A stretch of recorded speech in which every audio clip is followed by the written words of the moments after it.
Hello guys, আপনারা কেমন আছেন? আশা করি ভালো আছেন। তো চলে আসলাম আবার একটি নতুন ভিডিও নিয়ে। তো বন্ধুরা, আজকে আমি এই ভিডিওতে পল্লীগ্রাম টিভি আগুনকে নিয়ে কিছু বলতে চাই।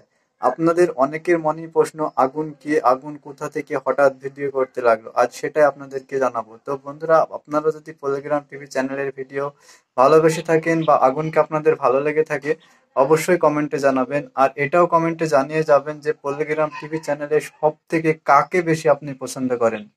তো গাইজ, আজকের ভিডিওর মূল বিষয় ছিল আগুন কে বা আগুনের পরিচয়, এছাড়া আগুনের বাড়ি কোথায়। আজ সেটা নিয়ে এই ভিডিওটি শেষ করব। আপনারা ভিডিওটি ধৈর্য সহকারে দেখুন। তো গাইজ, আগুন হচ্ছে আসলে রবিউল শেখ, মানে ওদের যে পল্লীগ্রাম টিভি যে ডিরেক্টর, তার ভাইপো। মানে রবিউল শেখের বড় ভাইয়ের ছেলে হচ্ছে আগুন। তো গাইজ, আগুনের বাড়ি কোথায়? আগুনের বাড়ি হচ্ছে থানারপাড়া থানার আজলামপুর গ্রামে। এটা অনেকে অনেক রকম ভিডিও বানিয়ে বলছে যে আগুনের বাড়ি এখানে ওখানে সেখানে, তো সেটা কোথাও না। আগুনের বাড়ি হচ্ছে শফিকদের বাড়ির কাছেই, মানে আজলামপুর গ্রামে। তো গাইজ, আরেকটি বিষয় হচ্ছে যে আপনারা অনেকেই ভাবছেন আগুন হঠাৎ করে ভিডিও করা শুরু করেছে, কিন্তু আসলে আগুন হঠাৎ করে ভিডিও করা শুরু করেনি। আগুন প্রথম থেকেই আছে।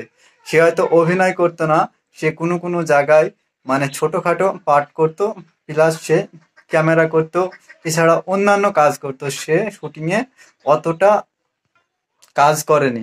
তো গাইজ, এটাই ছিল আগুনের পরিচয়। আজকে আগুনের নাম হচ্ছে আগুন শেখ, পিতার নাম আজিজুর শেখ, তার কাকার নাম হচ্ছে রবিউল শেখ, অর্থাৎ সে হলো পল্লীগ্রাম টিভি চ্যানেলের মালিক।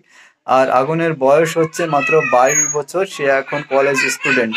তো গাইজ, আগুন সম্বন্ধে আপনাদের এই ভিডিওটি দেখে কেমন লাগলো সেটা কমেন্টে জানাবেন।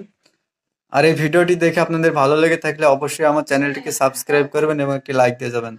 আরেকটি কথা গাইজ, আমি এই যে সকল ইনফরমেশন গুলো দিলাম, মানে আগুনের ব্যাপার যেগুলো বললাম, আমি একজনের ভিডিও দেখে বলেছি। এর মধ্যে যদি কোনো ভুল ত্রুটি হয়ে থাকে আমাকে ক্ষমা করবেন।